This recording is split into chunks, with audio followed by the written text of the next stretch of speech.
Sabahattin Ali'nin klassik əsəri İçimizdəki şeytan bizə çox sadə, amma bir o qədər də dərin bir sual verir. Bizi istədiklərimizdən, hədəflərimizdən uzaqlaşdıran o daxili səs, o daxili düşmən əslində nədir?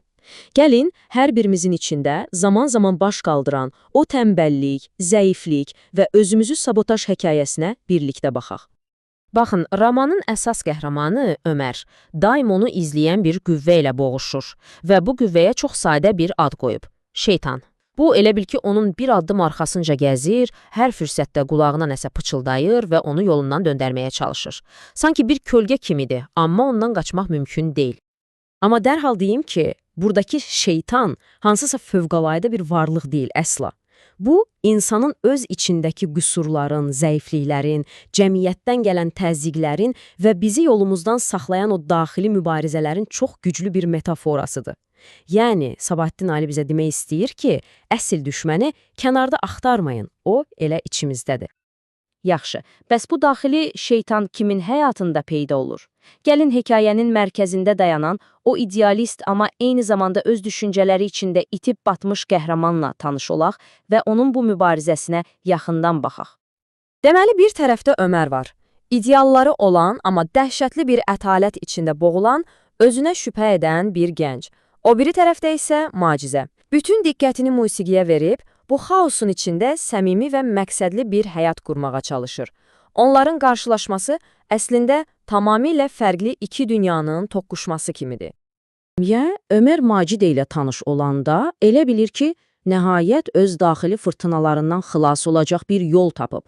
Macidə onun üçün sadəcə sevdiyi bir qadın deyil, həm də bir xilaskardır. Və burada əsas sual ortaya çıxır. Görəsən, sevgi bizim daxilimizdəki o iblislərə qalib gələ bilər? Ömər bütün ümidlərini bu yeni münasibətə bağlayır.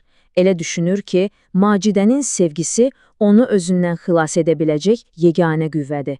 Amma fərqində olmadan öz xilasının bütün ağırlığını, bütün yükünü Macidənin çiyinlərinə qoyur. Ancaq məsələ təkcə Ömərin içində deyil. Roman bizə çox aydın şəkildə göstərir ki, içimizdəki o şeytan çox vaxt kənardan, yəni cəmiyyətdən qidalanır. Və insanın zəifliyi ilə cəmiyyətin təzyiqi bir araya gələndə, nəticə həqiqətən də fəlakətli ola bilər. Məsələn, Ömər və Macidəni təkcə kasıblıq sıxmır. Onları daha çox sıxan Ömərin riyakar, qeyri-səmimi dostlarıdır. Nihat və İsmət, Şərif kimi egolarıyla yaşayan ziyalılar, onların ətrafında zəhərli bir mühit yaradırlar.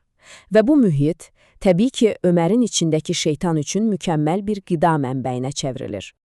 Bax, daxili zəifliklə bu xarici təzyiqlərin birləşməsi Öməri qırılma nöqtəsinə gətirib çıxarır.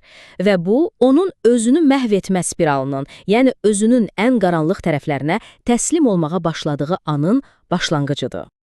Onun süqutu addım-addım baş verir. Məsələn, əvvəlcə ətalətinə təslim olub Macidə üçün cora boğurluyur.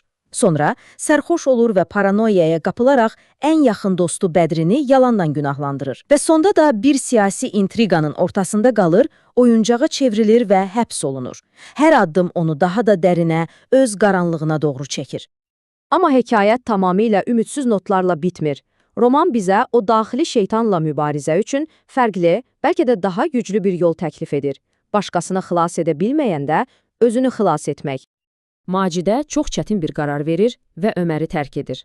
Amma bu bir məğlubiyyət deyil, əksinə, çox güclü bir özünü qoruma instinktidir.